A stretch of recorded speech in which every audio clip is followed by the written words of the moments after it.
Good morning everyone. आज हम एक ऐसा चैप्टर स्टार्ट करेंगे जो बहुत ज़्यादा इंपॉर्टेंट है। मैथ्स में तो है ही इंपॉर्टेंट, साथ ही साथ हमारे जो फिजिक्स है उसमें भी बहुत ज़्यादा इंपॉर्टेंस रखता है। तो इस चैप्टर का नाम है अपना ट्रिग्नोमेट्री। तो ट्रिग्नोमेट्री सबसे पहले स्टार्ट होता था क्लास नाइन्थ में, जब आप आईसीएसई बोर्ड के बच्चे हैं अगर, या फिर स्टेट बोर्ड में हैं। लेकिन जब बात करें अगर सीबीएसई बोर्ड की, तो ये चैप्टर आपका क्लास टेंथ में आता है मैथ्स में।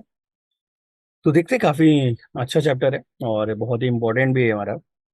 तो चलिए देखते हैं ट्रिग्नोमेट्री में क्या होता है, कैसे होता है और किस टाइप से हम क्वेश्चन सॉल्व करते हैं इस चैप्टर को लेकर। आगे स्टार्ट करते हैं। तो ट्रिग्नोमेट्री, अब बात समझते हैं कि ट्रिग्नोमेट्री एक्चुअल में है क्या। तो चलिए स्टार्ट करते हैं। तो जिस तरीके से आप स्क्रीन पे देख रहे हैं, हमारा जो ट्रिग्नोमेट्री की डेफिनेशन की बात कर रहे हैं, तो यहाँ पे इन्होंने बोला है trigonometry means the science which deal with the measurement of the triangles. The word trigonometry is divides from the Greek words trigono and metron, and it means measuring the sides and the angle of a triangle. क्या मतलब, कहना क्या चाहते हैं ये? Actually जो trigonometry है वो एक्चुअली एक ट्रायंगल, और ट्रायंगल में भी किस टाइप का ट्रायंगल, राइट एंगल ट्रायंगल की बात चल रही है यहाँ पे, जिसमें साइड्स और एंगल के बीच में आपका जो रिलेशन है वो उसके बारे में बात कर रहे हैं हम। तो ये जो है आपका 90 डिग्री है। अब हमें पता है कि ये एक राइट एंगल ट्रायंगल है, और हम सबको पता है कि राइट एंगल ट्रायंगल में तीन साइड्स होती हैं, उनके अलग अलग नाम है। स्पेशली यही एक ट्रायंगल है जिसमें हर साइड्स का अलग अलग नेम होता है हमारे पास। ओके। तो ट्रिग्नोमेट्री में बेसिकली जो ट्रायंगल यूज किया जाता है वो होता है राइट एंगल ट्रायंगल, जिस तरीके से आप देख रहे हैं हमारे डायग्राम में। और इसमें जो 90 का अपोजिट साइड है उसे हम कहते हैं हाइपोटेनस। हाइपोटेनस, जिसे कैपिटल एस से डिनोट कर रहे हैं। जो ये बेस है, से ये हमारा बेस हो गया इस तरीके से, इसे बी से डिनोट कर रहे हैं। और ये जो बचा हुआ है, यानी कि अगर ये जो थीटा है, अगर इस एंगल की बात चल रही है, एंगल सी की बात चल रही है, तो इसका अपोजिट जो है उसे आप बोलोगे परपेंडिकुलर। यानी कि जो भी राइट एंगल ट्रायंगल में जिस एंगल के बारे में आप बात करोगे, उसके अपोजिट साइड्स को आप क्या बोलेंगे, परपेंडिकुलर। लोग उसे अपोजिट भी बोल देते हैं। फिलहाल ये परपेंडिकुलर हो गया, और जिसे हम कैपिटल पी से डिनोट कर रहे हैं। तो बेसिकली ये आपका ट्रायंगल है जिसमें ट्रिग्नोमेट्री की बात चल रही है। हम लोग में से ट्रिग्नोमेट्री में एक राइट एंगल ट्रायंगल की ही बात करेंगे। अब इस तरीके से एक और बात, कि अगर आपका जो एंगल है सी की जगह पे बी होता, तो उसके रिस्पेक्ट में अगर हमें परपेंडिकुलर और बेस डिफाइन करना होता तो वो क्या होता। तो देखिए, कई बार बच्चे कंफ्यूज हो जाते हैं उस चीज को लेकर। फिर से देखिए, ये ए था, ये बी है और ये सी है। फिर ये अपना 90 डिग्री है, तो 90 का अपोजिट तो अभी भी क्या होगा, हाइपोटेन्यूस ही होगा।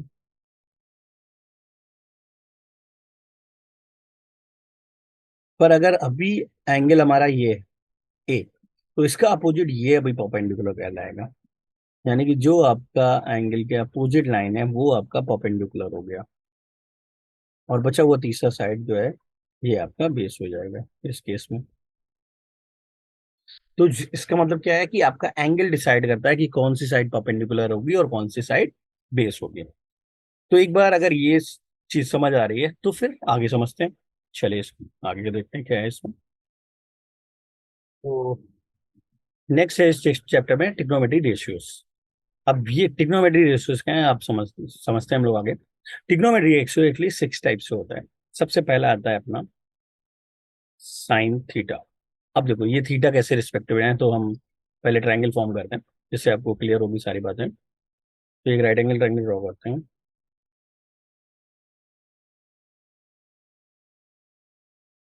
ये देखो ये 90 हो गया, और इसको आपने थीटा लिया हुआ है। तो फिर अभी मैंने जैसे बताया था कि 90 का अपोजिट हाइपोटेनस, थीटा का अपोजिट परपेंडिकुलर, और जो बची हुई साइड है वो आपकी बेस हो जाएगी।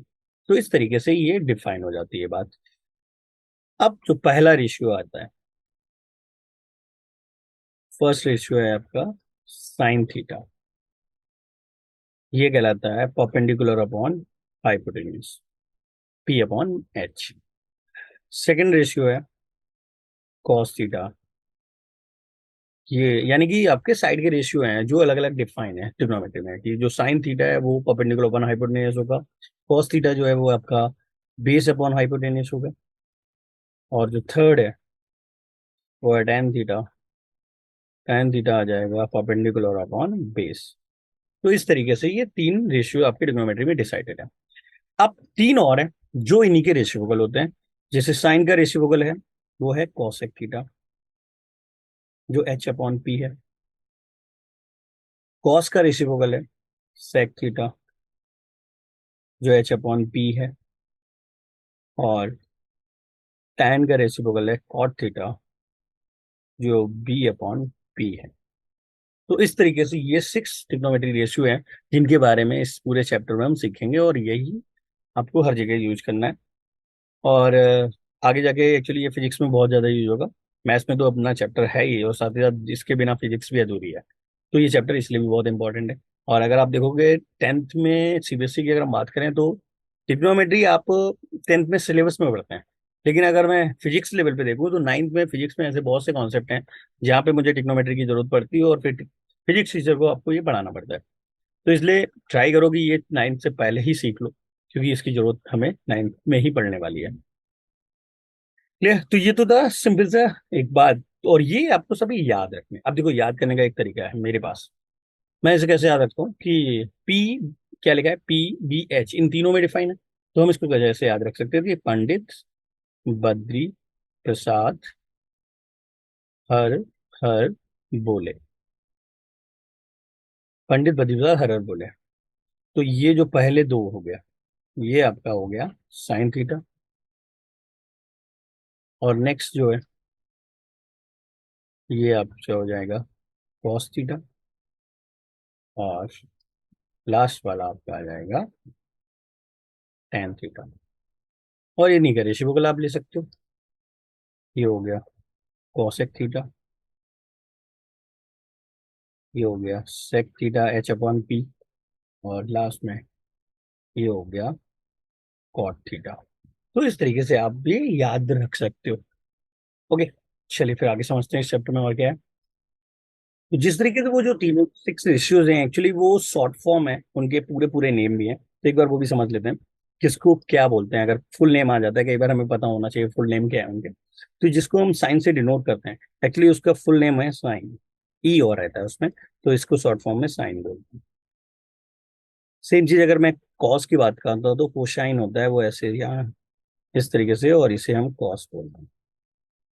इस तरीके से एक टेंजेंट होता है, और टेंजेंट के शॉर्ट फॉर्म में हम टेन बोलते हैं। और इसी करके को टेंजेंट है जिसे हम कॉट बोलते हैं। फिर सेकेंड जो सेक होता है, और टू सेकेंड ये आपका कॉसेक हो गया। कुछ लोग इसे कॉसेक ऐसे लिखते हैं, और कुछ लोग इसे और भी लिखते हैं, सिर्फ इतना लिख देते हैं सी एस सी। तो इसका मतलब ये आप कॉसेक थीटा की ही बात कर रहे हो। तो इस तरीके से आपको दो तरीके से ये दिखेगा आपके क्वेश्चन पेपर में या फिर बुकलेट में, जो भी आप कई बार होगा। जब 11th में मैंने भाई बहुत सी बुक्स लिखी हैं उसमें एक्चुअली इस फॉर्म में लिखा है, और अपने 10th सीबीएसई वगैरह में तो कॉसेक थीटा, या अगर आईसीएससी में भी देखते हैं तो कॉसेक थीटा ही लिखा हुआ है। तो ये आप ये भी पता होना चाहिए कि वो सभी के अपने आप में फुल फॉर्म भी है उन सब की। ठीक है, चलिए आगे देखते हैं। इसके आगे अगर हम बात करें तो इन सभी ट्रिग्नोमेट्री रेशियो में आपस में एक रिलेशन है, वो भी समझ लेते हैं।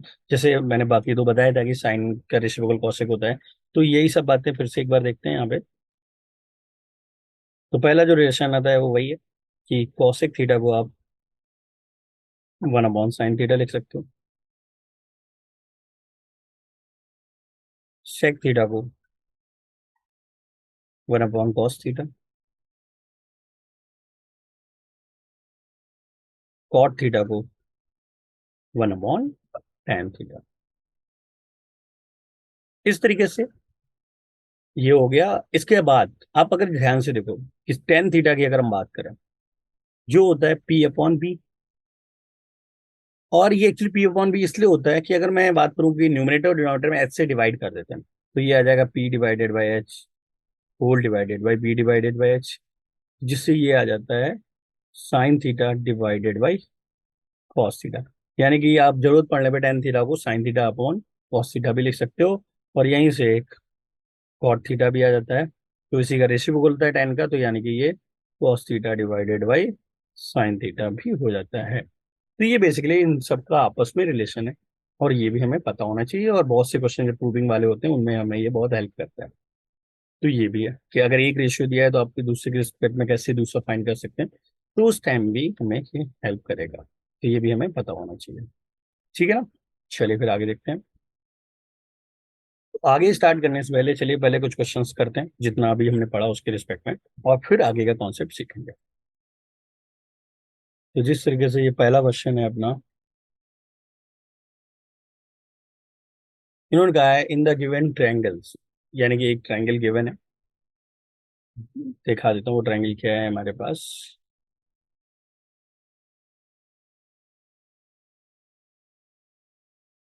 इस तरीके से ये एक्स था, ये वाई था, और ये जेड था। क्वेश्चन के हिसाब से एक्स वाई दिया हुआ है 3 सेंटीमीटर,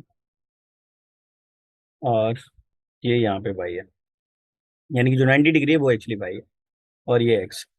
अभी ठीक है। तो ये आ गया आपका 90 डिग्री, और ये आपका आ गया एक्स जेड 5 सेंटीमीटर।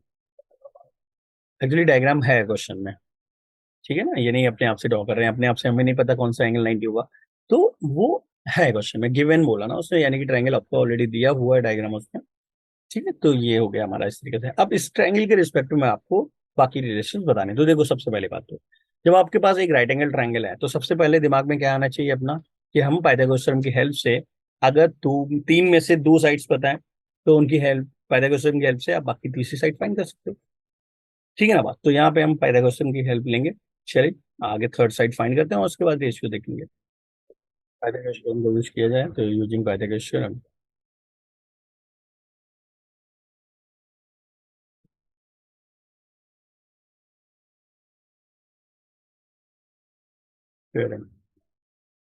क्या होता है पाइथागोरस थ्योरम, हाइपोटेनस का स्क्वायर इक्वल होता है perpendicular square plus base square. तो अगर मैं वैल्यू रखूं तो उस तरीके से, तो मैं, अब देखो बात है हमें किसके रिस्पेक्ट में, find the all trigonometric ratio, यानी कि किसी न किसी एंगल के रिस्पेक्ट में बात करनी है। फिलहाल मैं मान लेता हूँ कि ये थीटा है, इसी के रिस्पेक्ट में आप एंगल्स फाइंड करते हैं। ठीक है ना बात। तो इस तरीके से आपको ये फाइंड करना है। तो यहाँ पे अगर इस थीटा के रिस्पेक्ट में सारी बातें चाहिए, तो सबसे पहले तो हमें सामने वाली लाइन यानी कि वाई जेड फाइंड करना पड़ेगा।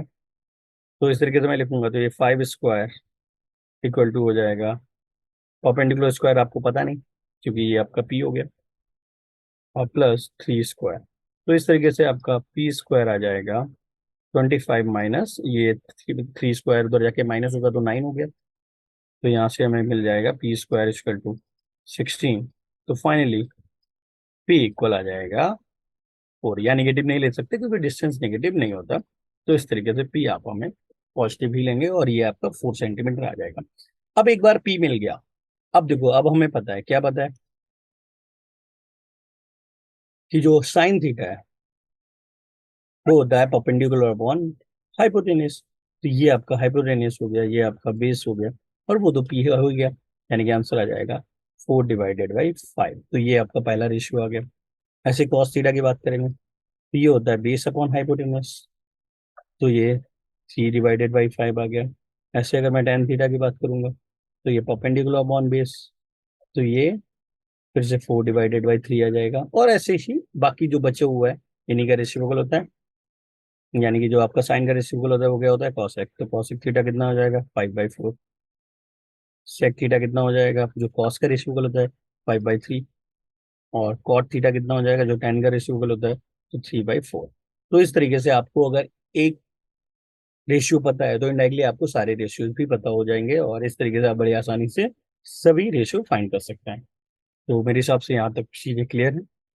ठीक है, कुछ क्वेश्चंस और देखते हैं, थोड़ा और क्लियर होगा। तो जिस तरीके से नेक्स्ट क्वेश्चन है हमारा, तो क्वेश्चन कुछ ऐसा है कि a sine theta equal 12/5। Okay, sorry, sine theta equal 12/5 नहीं, टेन थीटा है। Tan theta equal 12/5 to find all the other ratios. Okay, तो देखो सबसे पहली बात, जब भी आपको कोई भी इस टाइप का क्वेश्चन दिया हुआ है तो सबसे पहला काम आप क्या करोगे, आपके दिमाग में एक ट्रायंगल आना चाहिए इस तरीके से, और उसमें सबसे पहले एक तो थीटा लेना है, बेस एंगल कोई भी, और ये तो 90 हो ही गया अपना। अब हमें पता है कि 90 का अपोजिट हाइपोटेनस होता है, थीटा का अपोजिट परपेंडिकुलर होता है, और बची हुई साइड आपके बेस हो जाती है। क्वेश्चन क्या दिया है, टेन थीटा। टेन थीटा यानी कि आपका ये जो रेशियो टेन थीटा जो होता है वो क्या होता है, परपेंडिकुलर अपॉन बेस होता है। यानी कि इनडायरेक्टली परपेंडिकुलर और बेस का रेशियो क्या दिया हुआ है आपको, 12/5। तो कुछ लोग गलती क्या करते हैं, 12 और 5 साइड ले लेते हैं, साइड नहीं है वो, रेशियो है उन दोनों साइड्स का। तो यहाँ पे आप इसको एक अननोन के साथ लिखो, तो ये आपका हो जाएगा कितना, 5x, और ये परपेंडिकुलर आ जाएगा 12x। अब x के टर्म में ही आपको हाइपोटेन्यूज फाइंड करना है, तो फिर से वही सेम, आपको क्या करना पड़ेगा, पाइथागोरस थ्योरम यूज करना है। तो फिर से देखो, H square equal to P square plus B square, इसका मतलब हमारे पास एच स्क्वायर अभी नहीं पता, पर ये पता है कि ये 12x का होल स्क्वायर हो जाएगा और ये आपका 5x का होल स्क्वायर हो जाएगा। तो इस तरीके से आप बड़ी आसानी से ये दोनों फाइंड कर सकते थे। तो एच स्क्वायर इक्वल टू आ जाएगा 144x स्क्वायर प्लस कितना, 25x स्क्वायर। तो यहाँ से एच स्क्वायर आ जाएगा आपका 169x स्क्वायर। तो अगर आप रूट लेंगे तो एच इक्वल टू आ जाएगा 169 यानी कि 13, और एक्स स्क्वायर यानी कि एक्स, यानी कि एच की वैल्यू आ गई 13√x, 13x। अब एक बार अगर मुझे वापस से तीनों साइड्स मिल गए, और अगर ये तीनों साइड्स मिल गए तो तीनों रेशियो निकालना बहुत आसान है। ऑलरेडी टेन थीटा तो दिया ही था, तो साइन थीटा कितना होता है, फिर वही कहानी, परपेंडिकुलर और हाइपोटेनस। तो 12x/13x, x x cancel out हो जाएगा और ये 12/13 आ जाएगा। अब कुछ लोग कहेंगे सर 30 नॉर्मल 12 लिखते हैं या 13 लिखते हो तो क्या ही फर्क था, क्योंकि एक्स तो कैंसिल हो रहा है, लेकिन लिखने के तरीका वो गलत है क्योंकि वो रेशियो है, साइड नहीं है। हाँ ऑब्जेक्टिव क्वेश्चन है, बिंदास यूज करो, कोई दिक्कत नहीं, लेकिन सब्जेक्टिव में हमें वो ध्यान देना है कि वो एक रेशियो है, तो एक कांस्टेंट के साथ ही वो लिखना है। तो इस तरीके से अगर मैं यहाँ बात करूँ तो ये कितना हो जाएगा अपना, b/h, ये आ जाएगा 5x/13। तो ये भी कैंसिल आउट हो गया, 5/13 आ गया। ऐसे सेक थीटा आ जाएगा, सॉरी कॉसेक ले लेते पहले। तो ये 13/12 हो गया। ऐसे सेक थीटा आएगा जो 13/5 आ जाएगा, और ऐसे ही कॉट थीटा आ जाएगा जो आपका 5/12 हो जाएगा। तो इस तरीके से आपने सभी के सभी रेशियोज फाइंड कर लिए। ठीक है, तो ये तो बड़ा इस छोटा सा क्वेश्चन था, इनिशियली था, ठीक ठीक है। बेसिक से ही धीरे धीरे आप अच्छी चीजें कर पाएंगे, अच्छे क्वेश्चन कर पाएंगे। तो इस तरीके से आप ये बेसिक क्वेश्चन करते हैं। ठीक है, एक और अच्छा क्वेश्चन ले लेते हैं। क्वेश्चन कुछ इस तरीके से है कि हम्म, कि if sin theta equal 3/5, to find sin theta plus cot theta divided by cos theta plus cosec theta। अब देखो इसमें कोई बड़ी बात नहीं है, हमें क्या करना है, हमें ये पता था, साइन तो पता है, कॉट नहीं पता, कॉस नहीं पता, कॉसेक नहीं पता। तो सबसे पहली बात, सेम प्रोसेस जो पिछले क्वेश्चन में किया था, फिर से देखो भाई, ये हमारा एक ट्रायंगल फॉर्म होगा, जिससे मुझे ये पता चल जाएगा कि ये अगर थीटा है, ये 90 है, तो थीटा के हिसाब से देखें तो साइन थीटा होता है परपेंडिकुलर अपॉन हाइपोटेन्यूज। तो इस तरीके से ये आपका 3x हो जाएगा और ये 5x आएगा। फिर आप वापस से पाइथागोरस थ्योरम यूज करोगे तो ये 4x आ जाएगा। भाई इसे कुछ ट्रिपलेट्स याद भी होने चाहिए, अभी हम बता देंगे कौन कौन से, बेसिकली याद रखो जिससे आपके ऑब्जेक्टिव क्वेश्चन बड़े आसानी से, बहुत आसानी से तुरंत के तुरंत आंसर आ जाएंगे। तो इस तरीके से अगर मैं देखूँ तो साइन थीटा तो आपको क्वेश्चन ने दिया ही है, 3/5। अब यहाँ से कॉस थीटा की बात करेंगे तो कितना हो जाएगा, 4/5 आ जाएगा। और कॉट थीटा की बात करेंगे तो कितना आ जाएगा, 4/3 आ जाएगा, क्योंकि बेस अपॉन परपेंडिकुलर होता है। और कॉसेक थीटा क्या हो जाएगा, 5/3 आ जाएगा। अब ये चारों रेशियो मिल चुके हैं, क्वेश्चन में भी वही चारों की बात चल रही थी, सब्स्टिट्यूट कर दो, 3/5 प्लस 4/3 डिवाइडेड बाई 4/5 प्लस 5/3। फिर डिनोमिनेटर इक्वेट करेंगे तो 9 प्लस, इधर कितना हो जाएगा 9 और ये 20, तो 9 + 20 डिवाइडेड बाई 15। और यहाँ पे कितना आ जाएगा 12/25 डिवाइडेड बाई 15, 15 कैंसिल आउट। तो डायरेक्ट आंसर आ जाएगा 29/37। तो इस तरीके से ये आपका फाइनल आंसर आ जाएगा। क्लियर? तो ये होगी बात, आपको तो सिंपल सी कहानी थी, ये हमें इतना समझने वाली बात है। इसके बाद जो बेसिकली मैं बताना चाह रहा था कि कौन से टिपलेट्स आपको याद रखने हैं, पाइथागोरस टिपलेट जो है वो याद रखने हैं, जो सबसे ज्यादा जरूरत पड़ता है। एक तो अपना यही है जो बेसिकली 3, 4, 5 है। फिर अपना जो याद रखना है वो है 5, 12, 13। इसके बाद जो जरूरत पड़ता है वो पड़ता है 8, 15, 17। और एक और आता है 7, 24, 25। तो सबसे ज्यादा यूज होने वाले आपके यही चार हैं। अब देखो बात है कि जो इसका अगर डबल कर दोगे तो ये आ जाता है 6, 8, 10। ये भी एक ट्रिपलेट है, तो एक याद है तो डबल करने से मिल जाएगा। सेम चीज अगर इसका ट्रिपल कर दो, 3 गुना कर देते हैं, तो ये 9, 12, 15, ये भी पाइथागोरस ट्रिपलेट ही आता है। तो यानी कि एक ट्रिपलेट में आप सेम नंबर से सभी डिजिट में मल्टीप्लाइड करोगे तो जो आंसर आता है वो भी एक पाइथागोरस ट्रिपलेट ही होता है। सेम यहाँ भी यही 10, 24, 26, ये सब पाइथागोरस ट्रिपलेट ही कहलाते हैं। तो इसलिए कि बेसिकली अगर आपको ये चार पता है तो मेरे हिसाब से 90% क्वेश्चन इन्हीं के आसपास घूमते हैं और यहीं से आपके आंसर्स आ जाते हैं। तो ये याद रखना चाहिए। एक और बात, जब बात कर रहे हैं पाइथागोरस ट्रिपलेट की यानी राइट एंगल ट्रायंगल की, तो जनरल टर्म में वो क्या होते हैं वो भी बता देता हूँ मैं। जनरल टर्म में होता है कि बेस अगर 2m है तो ये हाइपोटेनियस आपका m² + 1 होता है, और परपेंडिकुलर आपका m² - 1 होता है। ये पाइथागोरस हम सॉल्व करके आराम से निकाल सकते हैं। तो ये भी आपको याद रखना है। जनरल टर्म में एक पाइथागोरस ट्रिपलेट क्या होता है, m² - 1, 2mn, m² + 1। क्लियर? तो ये तो हो गई बात कि नॉर्मल ट्रिग्नोमेट्री का जो इंट्रोडक्शन था। इसके आगे के वीडियो में मैं इसके आगे की कहानी भी समझाऊंगा कि कैसे आगे और अच्छे क्वेश्चंस किए जा सकते हैं। ठीक है, वैसे भी बहुत ज्यादा हो गया ये आज का वीडियो। ठीक है, चलो मिलते हैं नेक्स्ट टाइम पे। Bye bye, take care.